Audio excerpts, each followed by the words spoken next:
Hello, everybody. Welcome to episode 14 of my Rustic Waters 2 Let's Play. There was a big oopsie in the recording of this episode, and I'm really sorry for it. It's not the fault of my microphone, it was my fault. I did not record audio for the entire episode. You'll see here in Streamlabs, I have a bunch of different things, so I can click this and bathroom, be right back will show up, right? I didn't think that this one mattered. For the microphone, I thought making that invisible wouldn't matter. I'm going to turn it off now and keep talking, and you'll not hear me, but you'll see this audio bar, which is what I'm normally looking at.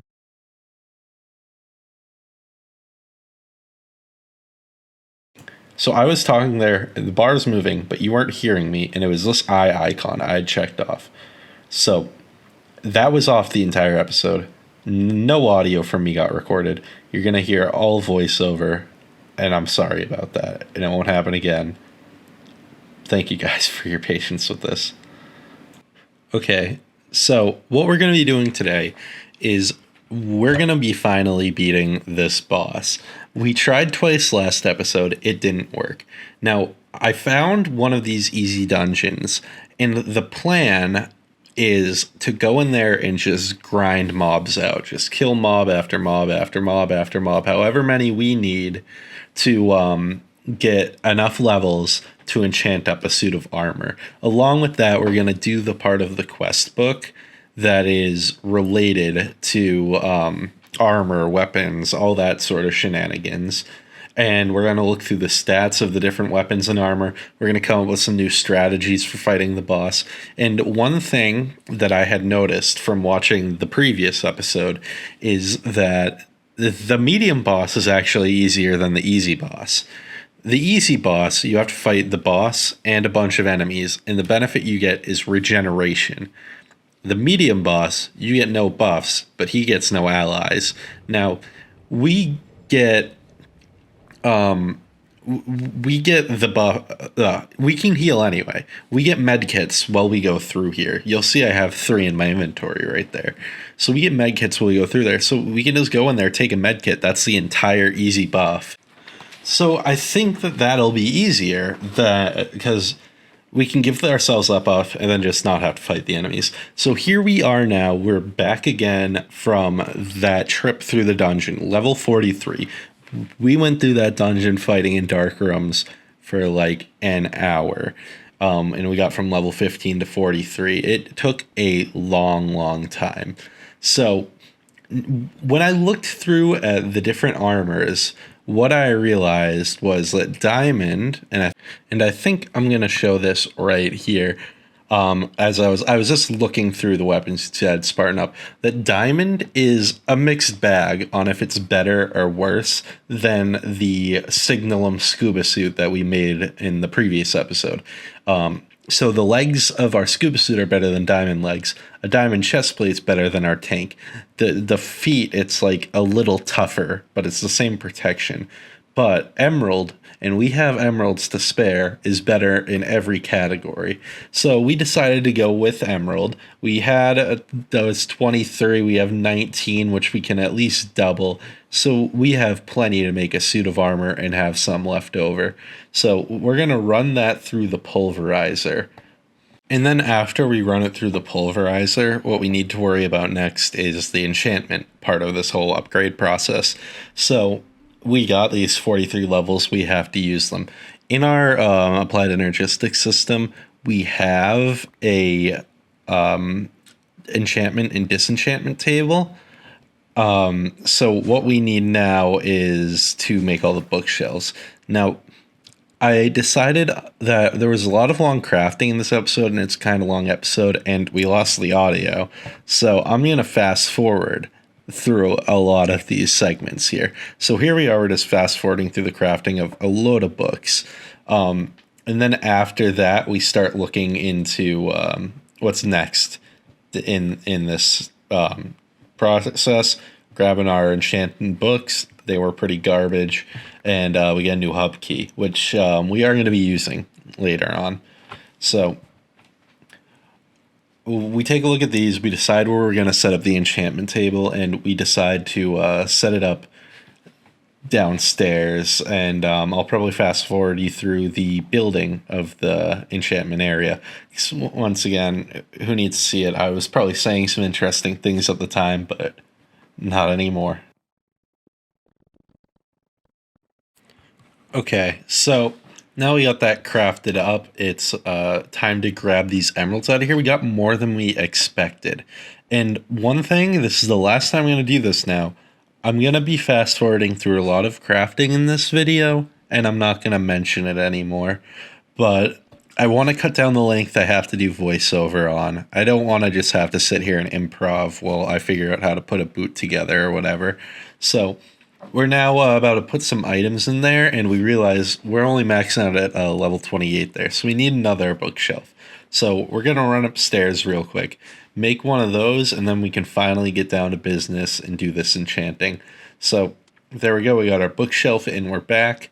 So we put in the chest plate first because we want to do the most valuable first. We only get protection 3 in the list, so we swap over to pants, and the pants only get protection 3.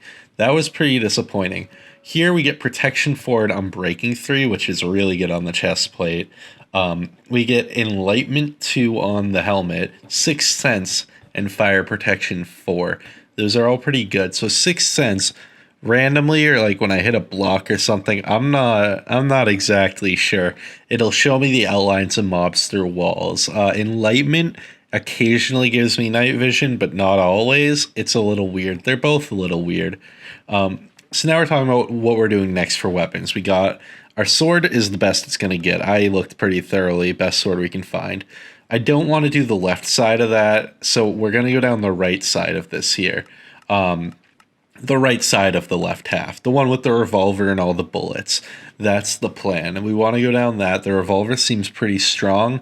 The book mentioned that it had been buffed up, so now we're going to be working on our way towards that. I took inventory of what we need, and we need an engineer's work table and a blueprint or whatever. But other than that, we just need a load of steel, a lot of steel. Really a lot of steel, but we already have like 2 stacks of steel in the system. So we're going to get to crafting that now. So according to the quest book, the first thing we have to do is make this engineer's workbench, which is a pretty easy craft. Some treated wood, some iron, the crafting table, that's it. Real easy stuff. So we put this down.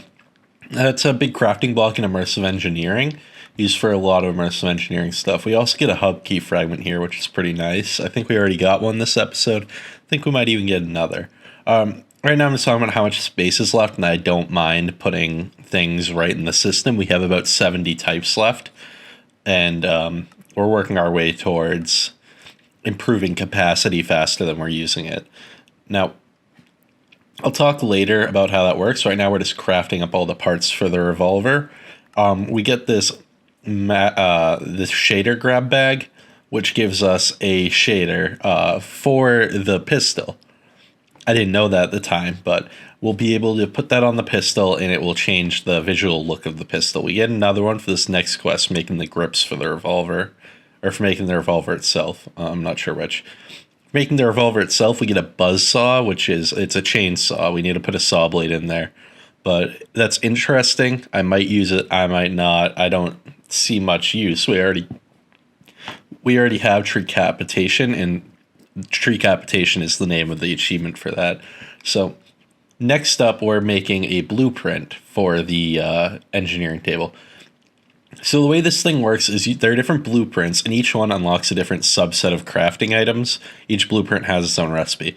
The one to make things like these vacuum tubes that we need, and this is the only way to make them, we just made with some ingots, some blue dye, some paper.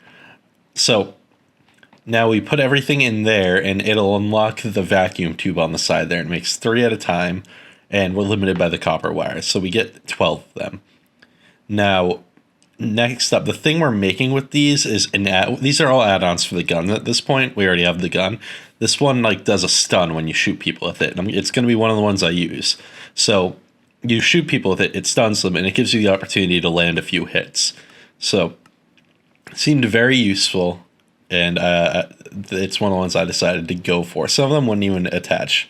So next up, we need to make these mechanical components, all that.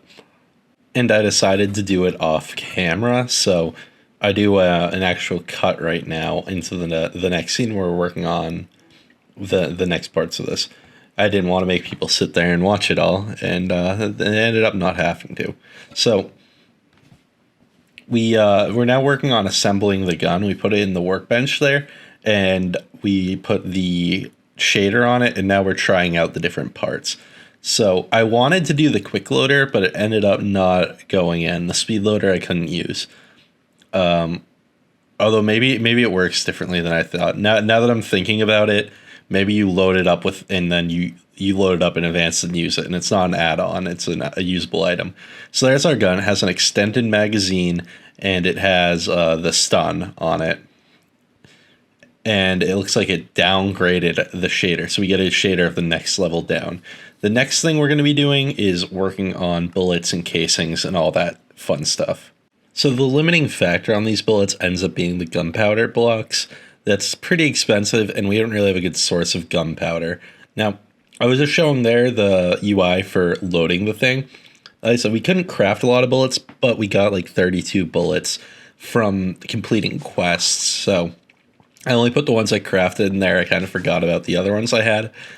But now we're fully equipped. We have everything we need. Enchanted armor, better armor, a gun.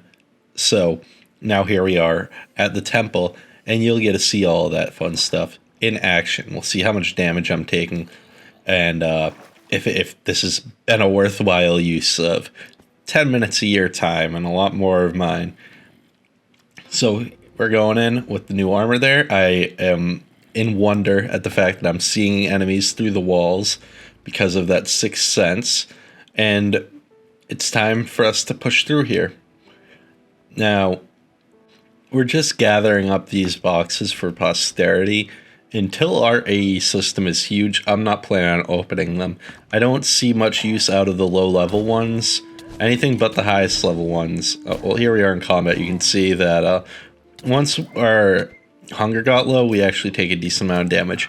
But I for sure would have died from that before. One thing I should have done before coming here, and I noticed later, you'll also see our night vision wears off. It goes in and out with this helmet. I don't know what's up with that. But yeah, one thing I should have done before I left, but I didn't, was I had an extra heart container. So I could have gotten another heart, but I decided, yeah, whatever. Obviously going to gather up the diamonds and emeralds. These dungeons are one of our best sources of those, outside of going to the Dark Caverns dimension. We had some very annoying magic in this dungeon, especially this time. I didn't catch part of it on film, but there was some crazy annoying stuff going on. But anyway, as you can see here, we're kind of wrecking these guys. That room that would have killed me, we survived with 3 hearts, and now these guys were just smacking away. Nothing's even doing damage to us as long as our hunger is full. Now, we just cut forward, and we're heading down into the dungeon here. And as I said earlier, our new plan is to do the medium boss. We have our medkits ready in our 5th slot there. You can see them. So why not? Why not just get the heal from that and then get the extra benefits from medium? So I think medium is actually easier than easy. So I was just deciding whether or not I wanted to kill the Enderman there, and here we go for it. So right click that, we're going to drop in, and it's time for the fight of the century here. I don't know what I'm holding up, what's holding me up here. Okay, so we're going to start fighting this dude. Another plan I had here, and you'll see it in action, hide in this igloo here. I wanted to see if he could hit me through it, if he could destroy blocks, what would happen if I got in here. So I wedged myself in there, and I started fighting him and seeing how much damage he did, and I knew I had a safe zone to back off to. So that's what we do here, we back off. Now we've taken damage, we can use the med kit. You can't use it at full health. So we sit in here, we charge it up. Now we have regen for the whole fight. We get extra regen from our hunger. And, you know, I'm testing him a bit here. But pretty soon I realize I'm doing quite a bit of damage to this guy. He isn't to me. I start shooting him. You'll notice the bullets do not do anything. He's now fighting me and the Enderman. The Enderman's attacking him, not me. I'm pretty disappointed our gun isn't going to work. I try it one more time before I give up. I actually look the Enderman in the eye, and now I'm ready to this 1v1 damage trade with this dude. He can't stop me. Nothing can stop me. His health bar is diving off a cliff right now. There we go. Fight over. We got our Rude Awakening achievement. We pick up our items. So we get that heart, which is the whole reason we're here, and we got a key. The key is to unlock the chest. Now, you're already seeing the annoying magic. The entire time leaving this fortress after I won, I was getting chased by magic. I think it was intentional. I don't think there was just like a weird sorcerer. I believe it is intentional that I have to fight my way out of here with annoying magic. Along with the snowfall, which now my torch did that. I thought that snowfall cloud, me dodging it, made that water spawn. Me putting a torch under an ice block there is actually what did it. Anyway, on my way out of here, what I ended up dealing with, and you're not going to see it on camera, was there's some spell that makes like vines come out of the ground. We're emptying our inventory of garbage right now to take all this loot we just got. But yeah, these like vines or kelp or something come out of the ground, and they're entities with health, so you can attack them and they suffocate in walls, and they're so tall they get stuck in them. But they were trapping me in corners under this cloud the entire time getting out of this dungeon, and even as I was leaving, they kept trying to like trap my Seamoth. Very annoying. Anyway, I think we grabbed that chest there. Yeah, we grabbed the treasure chest already.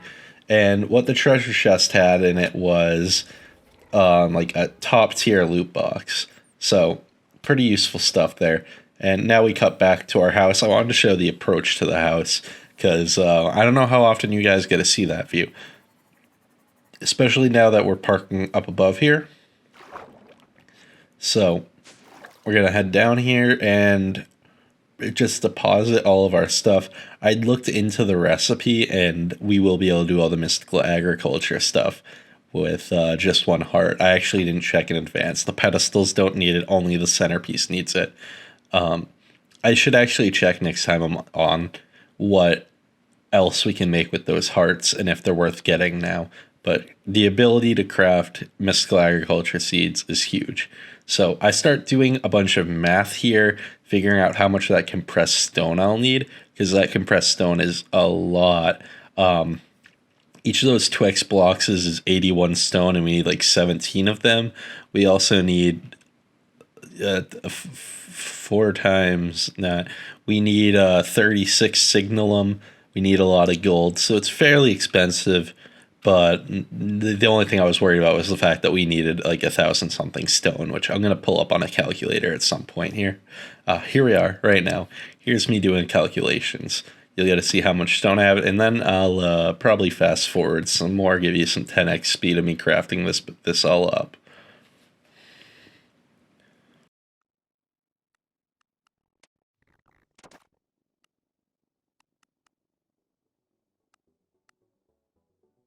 Okay, so we're back here after a cut, and off camera, I got ready with a ton of blaze cakes because we need a lot of signalum, as I said earlier. So I just made a stack of blaze cakes.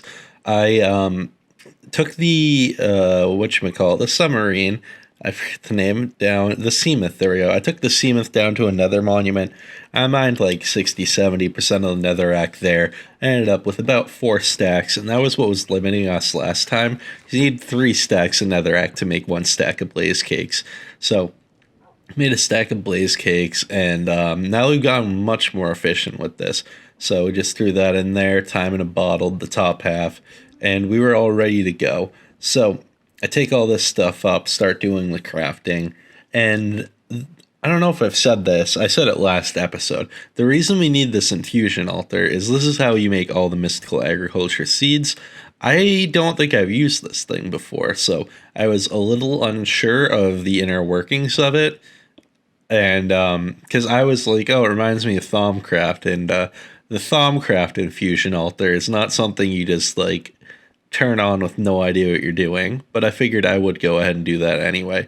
So what we need to do next is get together all the resources to make this seed.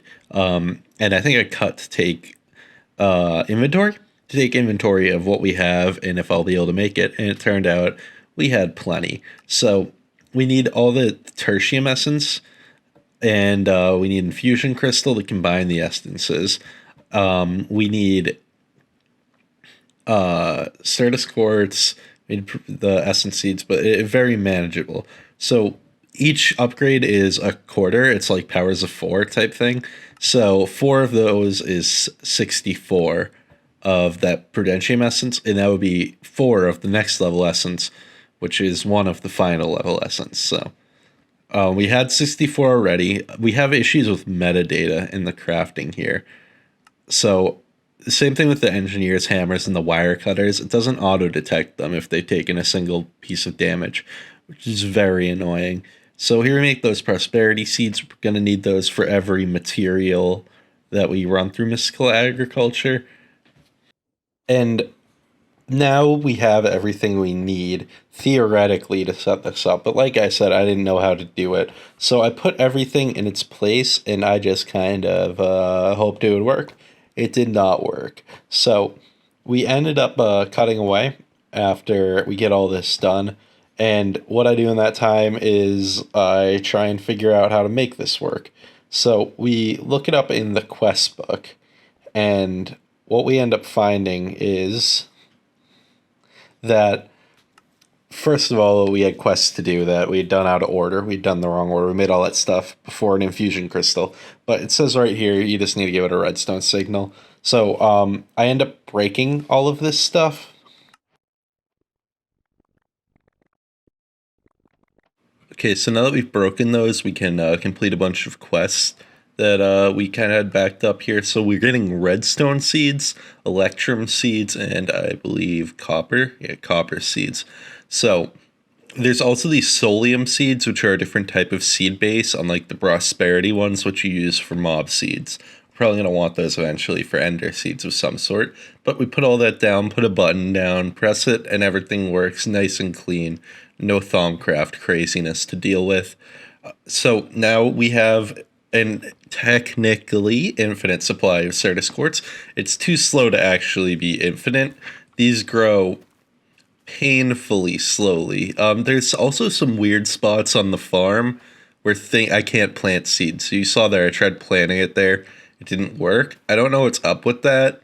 I thought it might be something to do with the lava, but I'm probably going to jump on those, turn them back to dirt, and then rehoe them. And I'll hope that that fixes it. It should, I think. I don't know, because I should be able to plant there.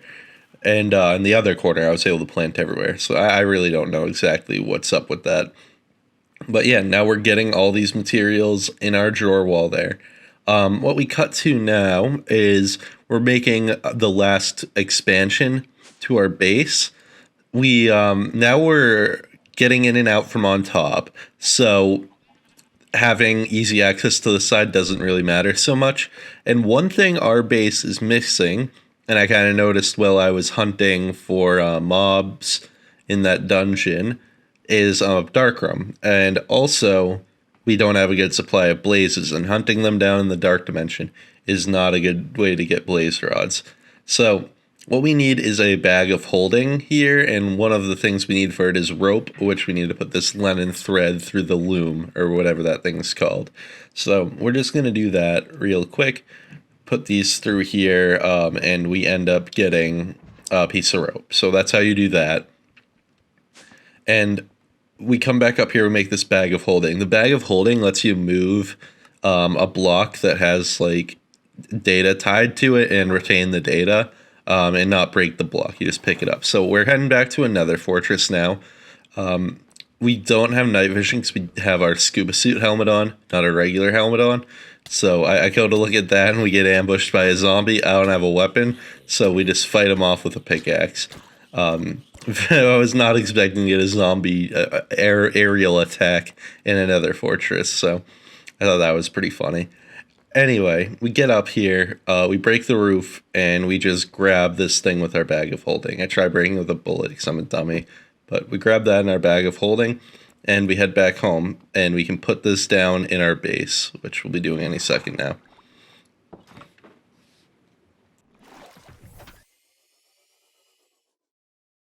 So we're back at the base. I built a little wall and iron door with some pressure plates to keep the mobs out. Because I don't know how many are going to spawn. So now we're ready to place down the spawner here. And we end up having a little indecision where to do. I'm like, oh, I'll put it in the corner. That's nifty. But then I remembered that when I watch speedruns, one of the strategies they'll do in speedruns with the blaze spawner is they actually bomb the area around it with TNT or a bed or something to clear out as many blocks so the blazes have as many blocks to spawn. So if you think of a cube around that blazes can spawn in, right now a bunch of it's underwater. So I decide to put it up in the air like this. There's the first time we use a gun. We one hit a blaze, which is good to know. We've used the gun before, but it was on a boss who was immune to it. So we're just pretty much heading in here and farming blazes for a while. We probably ended up doing this for like 10 minutes. As long as we are at full food, we can easily handle a room full of blazes with our new armor. We do have problems. We run out of food sometimes. So there was one point where I ran out of food and I got out of there with like 4 health. I'm also trying to clean up all because I started building this and a bunch of blazes came. I ran out of food and I just needed to dip. But we're good again and we're just clearing everything out. So this seems to be super effective. And you can clearly see the difference when I put this in the corner or I put it in the middle of the room versus when I put it floating in the middle of the room with space on all sides. So now we have our blaze rods. And the reason we wanted blaze rods is to make ender chests. Ender chests, some of you might know, there's the vanilla ones that are tied to your player, but in modded, they there's a separate type that has a color code on top, and it shares an inventory with all of them with the same color code. And it's something that I like to do with AE2 systems, and I'll explain why later.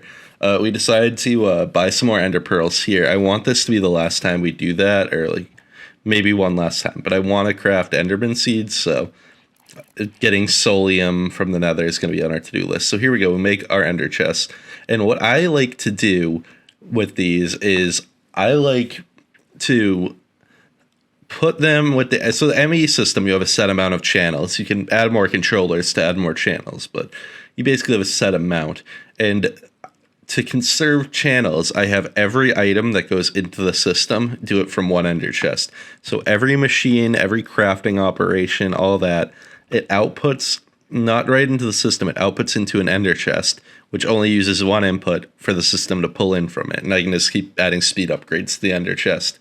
So this allows me to cut the number of channels basically in half. Normally every time I'm putting stuff out, I'm taking stuff in.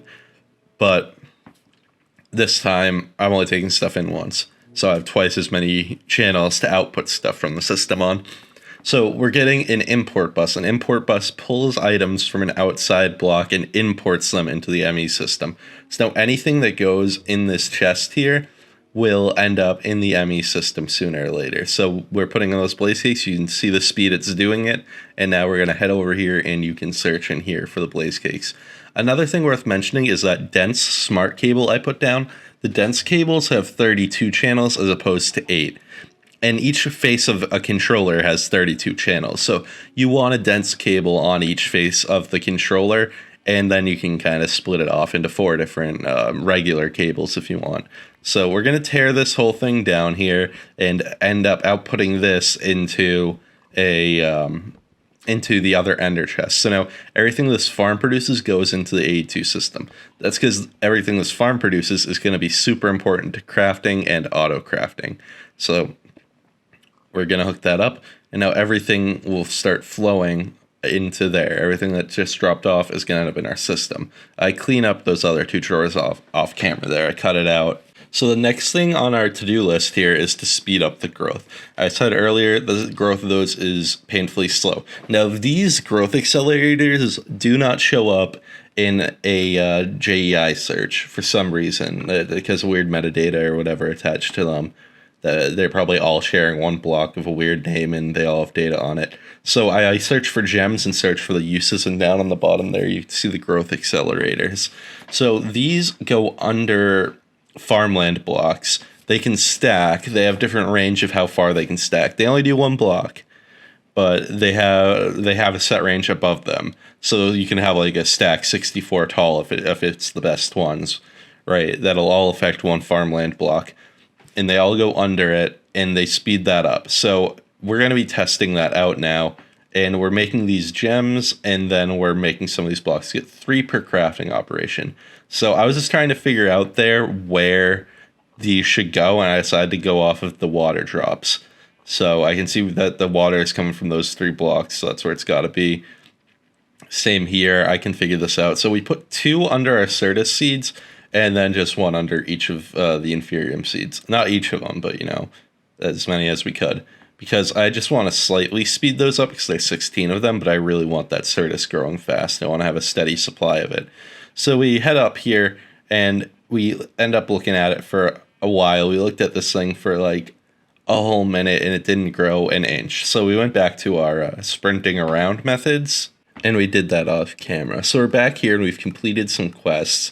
So we got silver and Constantan seeds, which are pretty useful metals. Constantan in particular is an alloy, which is hard to make. Same reason I was excited about the electrum more than the copper, right? It's an alloy, it's hard to make. So now we're making a tertium set of these growth crystals, because tertium's the next level up. It's the 3rd tier of the Inferium stuff. And we're going to put all of these right under that Certus quartz, and it does have a kind of noticeable effect. You should see here soon. So we're going to grab these, put it here, and then so there's 3 of the next tier up. So that'd be like having 12 of this tier under it, right? 12 of the 2nd tier. Theoretically, I don't know if that's actually, if it's 4 times growth each time, but so we head up here, and we pretty immediately see this grow a tick. So we just saw it grow right in front of our eyes. That's a good sign, but we don't see it grow again. But I mean, normally plants take like 10, 15 minutes to grow, right? So even if it is sped up 12 times or whatever, it's still going to take 2 minutes. It's not worth sitting there. Now, here's our signing off point. It's we're talking about what we're going to do next time. What we're going to do next time is automatic crafting. We're going to do auto crafting with this whole AE2 system. We're going to be building crafters. We might be building some mechanisms. And it's going to start being able to automatically make what we need. Another thing worth noting, I just flashed it up there, is we're on day 99. And I have at least the intention to make 100 days using the footage I've gathered here. So it's a fairly popular format. I think it'll be a fun editing challenge. I'm always enjoying, like, even though this has been a pain, this episode's been a pain to make, but I have learned a lot about editing from it, because I've had to edit this way more than any others. And I think cutting up the YouTube footage and making 100 days out of it could bring new eyes to the channel, and I'd also have some fun with it and learn about editing. So I'm going to at least try to make that. We'll see how much work it ends up being if I follow through with it. So no promises, but I think that's on the table. So I'd like to thank everyone who's watched this, and I'd like to know if you think there's any benefit to this format of a lot of fast forwarding and voiceover with future knowledge instead of me rambling live. It's been a lot of work, so I don't know if I'd do it anyway, but let me know.